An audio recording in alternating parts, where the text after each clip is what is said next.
Hello, good morning, all of you. I hope you are doing good and I am good too. And last class में हमने पढ़ा था we discussed about equality, what was equal right to vote, various forms of equality और हमने dignity मतलब pride, सम्मान इसकी बात भी की थी कि how discrimination affects our pride, कैसे वो हमारे प्राइड को ख़त्म करता है. We discussed about mid day meal, how our government has started a very enormous and very good step to educate people. कैसे लोग जो हैं वो एजुकेशन को और ज़्यादा बढ़ावा दे सकते हैं जो गरीब लोग हैं उनके लिए. Now we will discuss issue of equality in other democracies. Okay, हाँ जी. सो ये अभी तक हमने इंडिया के पर्सपेक्टिव में बात की कि अनइक्वालिटी क्या होती है, कास्ट डिस्क्रिमिनेशन, ठीक है, जेंडर इनइक्वालिटी, रिलीजियसली हम कैसे डिस्क्रिमिनेट करते हैं, जैसे हमने मिस्टर एंड मिसेस अंसारी का एग्जांपल लिया था. बट ऐसा नहीं है कि it happens only in India, ऐसा कुछ भी नहीं है. अगर हम ये देखते हैं कि हमारा देश तो ऐसा है, हमारा देश वैसा है, तो बेटा जी ऐसा बिल्कुल भी नहीं है. जैसा आपके देश में कुछ होता है तो दूसरे देशों में भी होता है. अगर किसी चीज़ की, किसी इंसान की या किसी जगह की अगर कोई पॉजिटिव चीज़ है तो कुछ नेगेटिव भी हो सकती है, और वो नेगेटिव पॉजिटिव करने वाले लोग हम ही हैं. क्योंकि द पीस ऑफ लैंड, ये तो सिर्फ एक पीस ऑफ लैंड है, वो पॉजिटिविटी नेगेटिविटी भरने वाले तो हम ही लोग होते हैं उसमें, वो कोई लिविंग बीइंग तो है नहीं. ऐसे ही अभी हम पढ़ेंगे कि रेशियल डिस्क्रिमिनेशन क्या होता है. रेशियल डिस्क्रिमिनेशन हिंदी में हम बोले तो नस्ल भेद, ठीक है. व्हाट हैपेंड वाज कि यूरोपियंस जो थे और यूरोपियन कंट्रीज़ और भी दूसरी थी, इन लोगों ने क्या किया, they people those countries they fled out of their continents, और वो एशियन कंट्रीज़ की तरफ, नॉर्थ अमेरिका की तरफ, साउथ अमेरिका की तरफ जा कर के वहाँ पर राज करने लगे, ठीक है. और वो अपने साथ ले गए अफ्रीकन स्लेव्स. क्यों? क्योंकि काम करने वाला भी तो कोई चाहिए.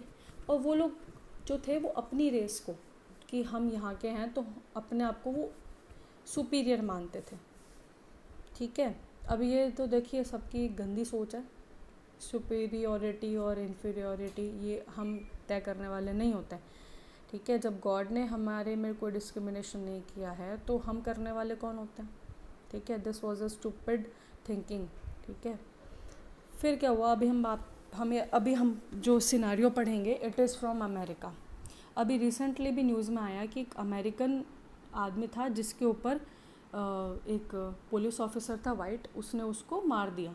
उसको उसका जो गर्दन थी वो अपने घुटने के नीचे, नी के नीचे उसने रख रखी थी. ही वॉज कंटिन्यूसली सेइंग कि I am not able to breathe, I am not able to breathe, I can't breathe. Still he was not pulling off his knee from his neck. तो ये बहुत बुरी चीज़ है सुनने में, और ऐसा नहीं कि सिर्फ विदेशों में होती है, हमारे यहाँ पे भी अलग अलग तरीके के डिस्क्रिमिनेशन रोज़ होते हैं. तो ये चीज़ें शो करती है कि हाउ इनह्यूमन वी आर. हम जो हैं वो हम इंसानियत बहुत ज़्यादा पीछे भूल चुके हैं, ठीक है. और वैदिक काल में तो कभी ऐसा होता भी नहीं था. ये तो पता नहीं हम लोगों ने कहाँ से डिस्क्रिमिनेशन हम लेके आए. लॉर्ड कृष्णा ने भगवद गीता में खुद बोला है कि casteism is not who where in which family you are born in, ठीक है. आप जो कर्म करते हैं उसी से आप बन जाते हैं. अगर कोई शूद्र है या कुछ भी बाय कास्ट अगर वो है, अगर वो शास्त्र पढ़ता है, वो भगवान का ध्यान करता है, तो ही इज़ ब्राह्मण बाय हिज कर्म. ऐसा नहीं है कि आप किसी पर्टिकुलर फैमिली में बॉर्न हुए हैं तो आपके कर्म भी वैसे. No, I have seen many people doing wrong things in spite of being they are born in higher caste. Valmiki ji थे, शबरी थी, माता शबरी थी. ऐसे कई एग्जाम्पल्स हैं जिससे आपको पता चलेगा कि भगवान ने कभी डिस्क्रिमिनेशन नहीं किया. और महाभारत में तो एक स्टोरी है कि जो सूत जी थे, I think, if I am wrong please pardon me, पर ऐसा कोई कैरेक्टर थे महाभारत में जो शूद्र थे, कर्ण के अलावा, कर्ण वॉज ऑल्सो शूद्र। तो उनकी वाइफ थी, she was a great Krishna भक्त। जब कृष्ण वहाँ पे हस्तिनापुर जाते हैं, वहाँ पे जाते हैं उनके पांडवों के, कौरवों के यहाँ पे, तो वो वहाँ खाना नहीं खाते उनके यहाँ पे। उन्होंने कहा मैं पापियों के घर का खाना नहीं खाता हूँ, ठीक है, बिकॉज जैसा हम जिसके यहाँ का जैसा खाना खाते हैं हमारा मन भी वैसा हो जाता है। Instead he went to that person's house जिनकी वाइफ उनकी इतनी बड़ी भक्त थी, and she was very overwhelmed, इतनी वो मेस्मराइज हो गई कृष्ण के आने से कि जब वो फ्रूट सर्व कर रही थी तो केले के बजाय छिलके देती जा रही थी, केले फेंकती जा रही थी। मतलब इतना वो प्रभु को देखकर इतनी लीन हुई थी वो, ठीक है। और भगवान भी, हम कहते हैं ना जैसे कि भक्ति के भूखे होते हैं, तो वो भी छिलके खा रहे हैं आराम से, उनको कोई फ़र्क नहीं पड़ रहा है कि केला वो फेंक रही है या मुझे क्या खिला रही हैं। तो this was a short example, I just wanted to show you that कि भगवान डिस्क्रिमिनेशन नहीं करते हैं, हमें भी नहीं करना चाहिए। आप नई पीढ़ी हो और आपको तो बिल्कुल भी नहीं करना चाहिए, होना भी नहीं चाहिए। और अगर आपके घर में दादा दादी या नाना नानी कोई करता भी है, इवन आपके पेरेंट्स भी करते हैं, तो प्लीज़ आप उनको ये एग्जाम्पल देके बता सकते हैं कि भगवान ने नहीं किया तो हम करने वाले कौन हैं, वी आर नथिंग। सो बहुत ज्ञान की बातें हो चुकी हैं, हम थोड़ा पढ़ाई की तरफ अब बढ़ते हैं।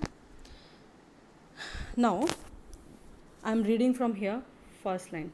Now we should be thinking whether India is the only democratic country in which there is inequality, where the struggle for equality continues to exist. In fact, that in many democratic countries around the world, the issue of inequality continues to be primary issue around which communities struggle. बिल्कुल है, मैंने अभी आपको बताया कि ऐसा India में ही नहीं होता, ऐसा पूरे देश का हाल है ये, कहीं ना कहीं आपको किसी ना किसी टाइप का डिस्क्रिमिनेशन मिल ही जाएगा।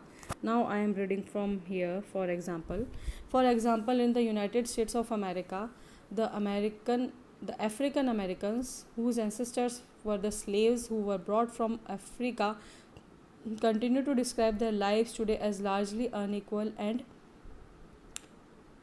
pathetic. Now देखिए ऐसा था कि अफ्रीकन्स यहाँ तक पहुँचे कैसे। जैसे मैंने आपको बताया था कि यूरोपियंस जो थे वो इधर उधर जा के राज करते थे, उस कंट्री के पूरे जो भी रॉ मटेरियल्स होते थे, वहाँ की जो भी चीज़ें होती थी, पैसा होता था, सब निचोड़ लेते थे ये लोग, ठीक है। तो अब इनको काम करने के लिए स्लेव्स चाहिए थे, तो ये अफ्रीकन लोग जो हैं वर्ल्ड के अलग अलग पार्ट्स में इस तरीके से पहुँच गए, क्योंकि देखिए धीरे धीरे क्या हुआ कि उन लोगों को भगाया जाने लगा। जैसे कि इंडिया तो बहुत बाद में 200 साल बाद वो इंडिया ने वो इंडिपेंडेंस ली, ठीक है, लेकिन अमेरिका ने इंडिपेंडेंस इंडिया से काफ़ी सालों पहले ले ली थी। फिर भी वहाँ पर कई यूरोपियन लोग रहे, वहाँ पर ही उन्होंने अपना घर बसाया, वैसे ही अफ्रीकन्स लोग भी रहे, ठीक है। तो दैट्स वाई अब वो ऐसा तो है नहीं कि अब वो यूरोपियंस गए तो अफ्रीकन्स को भी वो देश छोड़ना पड़ेगा, नो, बिकॉज उनकी तो हालत ऐसी थी ना कि धोबी का गधा होता है, ना घर का ना घाट का, वो जाएंगे कहाँ। तो उनके लिए तो वही देश अपना देश हुआ जहाँ वो इतने साल रहे हैं। तो वो अफ्रीकन अमेरिकन्स थे, वो वहीं रह गए। अब उनके साथ क्या होने लगा, धीरे धीरे उनके साथ होने लगा एक्सप्लॉयटेशन, उनका डिस्क्रिमिनेशन होने लगा। This condition, I am reading from here, this condition exists in spite of the fact that a movement was conducted in late 1950s demanding for equal rights for African Americans. अब late 50 में एक movement हुआ जिसको हम civil right movement बोलते हैं, वो हुआ when because of the discrimination which was increasing day by day. बहुत ज़्यादा, इवन ये वॉयलेंट भी हो गया था, उन लोगों को मारा जाता था छोटे से क्राइम के लिए, चोरी का झूठा वो इल्ज़ाम लगा दिया जाता था, फॉल्स एलिगेशंस लगाए जाते थे, और बहुत ज़्यादा उनके साथ प्रताड़ना होती थी। एक नावल मैंने पढ़ी थी, To Kill a Mockingbird, Nelle Harper की है वो, आप कभी थोड़े 11-12 या उससे बड़े हो जाएं, कभी फ्री हों तो पढ़िएगा आप। उसमें बहुत ही ब्यूटीफुली ये बताया गया है कि कैसे एक ब्लैक आदमी के ऊपर फॉल्स चार्जेस लगाए जाते हैं बाय अ वाइट वुमेन, और एक वाइट आदमी उसी ही शहर का, एलबामा नाम का एक शहर होता है, शहर तो नहीं मतलब छोटा सा एक टाउन गांव टाइप होता है, तो वहाँ पर डिस्क्रिमिनेशन और ज़्यादा था। तो वो एक वाइट आदमी था वहाँ का लॉयर उस शहर में, वो उस ब्लैक आदमी का केस लड़ता है, तो कैसे उसको भी जो उनके आसपास के लोग हैं, पड़ोसी हैं, उनकी बातें सुननी पड़ती हैं। वो लोग उसको भी अच्छा नहीं समझते कि भाई तुम तो ब्लैक आदमी के लिए केस लड़ रहे हो, जबकि वो झूठा केस था। और कैसे वो स्टोरी बढ़ती आगे, it is very beautiful story. चलिए back to topic again. From here we are reading from here कि 1950s में, लेट 1950s में ये एक आंदोलन बन के खड़ा होता है, जैसे भारत में भी हुआ। काफ़ी आंदोलन है, स्वदेशी मूवमेंट हुआ, ठीक है, क्विट इंडिया मूवमेंट हुआ, etcetera etcetera, to throw the Britishers out. अब ये लोग आज़ाद तो हो गए थे, बट देयर वॉज डिस्क्रिमिनेशन, ठीक है, on the basis of race, basis of colour. तो वो अब उसको हटाने के लिए भी मूवमेंट स्टार्ट हो गया। अब I am reading from here for example, when travelling by a bus they either had to sit at the back of the bus or get up from their seat whenever a white person wanted to sit. अब देखिए, बस का ticket black person ने और white person ने दोनों ने पे किया है। दोनों का इक्वल राइट है कि वो जिसको सीट मिलती है वो बैठ जाए और जिसको सीट नहीं मिली वो खड़ा रहता है। हमारे यहाँ पे भी ऐसा होता है ना, बट थोड़ा सा अगर कर्टसी होती है, कोई अगर हमें दिखता है कि कोई बुज़ुर्ग महिला है या बुज़ुर्ग आदमी है जो खड़ा नहीं रह सकता, तो कई मैंने देखे हैं बहुत ही अच्छे, हमारा यूथ है वो खड़े हो जाते हैं, उनको सीट दे देते हैं। या अगर कोई बहुत और भी अच्छा इंसान है तो वो देखता है कोई लेडी खड़ी है, तो जेंटलमैन होते हैं वो खड़े हो जाते हैं कि चलो यार महिला खड़ी है, कोई लेडी खड़ी है तो हम खड़े हो जाते हैं, लेट हर सिट। या कोई प्रेग्नेंट वूमेन होती है, किसी के पास बच्चा होता है छोटा, तो हम उनको सीट दे देते हैं, that is a different thing. लेकिन यहाँ पर वो उनकी वॉलंटियरली करते हैं, वो अपनी मर्ज़ी से सीट दे देते हैं, वो अलग चीज़ है। यहाँ पर तो बिल्कुल डिफरेंट है। यहाँ पर तो या तो ब्लैक लोगों को पीछे ही बैठाया जाता था कि आप पीछे ही बैठो, और मान लीजिए सीट फुल हो चुकी है और कोई वाइट पर्सन खड़ा है, तो उस ब्लैक पर्सन को अपनी सीट छोड़ करके ही और she has to give her seat to that white person. ये होता था। Okay, now I will read from here. देखिए, आप अपनी बुक खोल के रखिए और जहाँ जहाँ मैं पढ़ती हूँ तो रीड किया कीजिए आप खुद से। Rosa Park was an African American women. One day, tired from long day at work, she refuse to give up her seat on a bus to a white man on 1 December 1955। ऐसा ही हुआ। रोज़ा parks नाम की lady थी, उन्होंने मना कर दिया क्योंकि वो बेचारी काम से थकी हुई आई थी। शी रिफ्यूज़ कि I will not give my seat to you. और ये हुआ था 1 दिसंबर 1955 को। तो एक बहुत बड़ा, her refusal started a huge agitation against the unequal ways in which African Americans were treated and which came to be known as civil rights movement. अब देखिए, सिविल राइट मूवमेंट, इंडिया जो है America से हम बहुत पीछे मानते हैं कि बहुत पीछे है, लेकिन यहाँ मैं मानूंगी कि हमारा इंडिया बहुत आगे है। हम 1947 में हम लोग इंडिपेंडेंट हुए, 1950 में हमारा जो कॉन्स्टिट्यूशन है, संविधान है, वो कंप्लीट हो गया था। और उस कॉन्स्टिट्यूशन में ही लिखा गया था कि हम लोग जो है डिस्क्रिमिनेशन नहीं करेंगे। हमने ये 1950 में ही किया था। और इनको रेशियल डिस्क्रिमिनेशन हटाने में भी 1964 लग गया, क्योंकि इनका सिविल राइट मूवमेंट जो है, सिविल राइट एक्ट जो है, वो 1964 में स्टार्ट हुआ था। तो ये देखिए, the civil right act 1964 prohibited discrimination on the basis of race, religion and national origin, कि कोई कौन से देश से आया है, कोई कहाँ से आया है, उसके ओरिजिन से आपको कोई डिस्क्रिमिनेशन नहीं होगा। This was the act made in America. It was also provided that all schools would be open to Afro-American children and they would not be longer have to attend separate school that were specially set up for them. अब देखिए, शिक्षा जिसको हम सबसे बड़ी विद्या मानते हैं, उसके लिए भी डिस्क्रिमिनेशन था। उन लोगों को, बेचारों को शिक्षा लेने के लिए भी दूसरे स्कूल जाना पड़ता था, एंड दो स्कूल्स वर वेरी इन्फीरियर। वहाँ पे स्कूल्स में टीचर्स जो होते थे वो इतने क्वालिफाइड नहीं होते थे, अनट्रेंड होते थे। बजाय कि गवर्नमेंट स्कूल्स जो होते थे, जो कि ब्लैक्स के लिए होते थे, वहाँ पर पुअर फैसिलिटीज़ होती थी, ठीक है, पढ़ाई के लिए।